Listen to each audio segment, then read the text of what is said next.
जय जगन्नाथ। आमे आज उपस्थित होइछे श्रीमंदिर रे इंद्र गोविंद पूजा देखिबा पय। भाद्रव शुक्ल द्वादशी दिन इंद्रध्वज पूजा अनुष्ठित होइଥାଏ।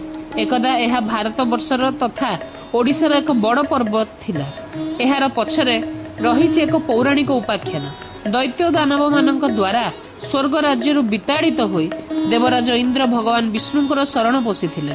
विष्णु तांकु एक ध्वज प्रदान करी आश्वासन देइथिले जे एही ध्वज दैत्य मानकु दमन करिबारे तांकर सहायक हेबो एवं से युद्ध रे हारिबे नाही। एहा फल रे इंद्र युद्ध जय करिथिले।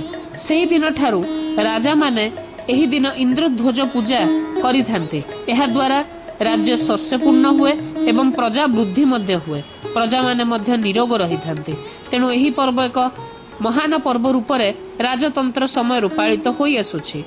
एही रीति श्रीमंदिर संध्या आरती पर अनुष्ठित होइଥାଏ।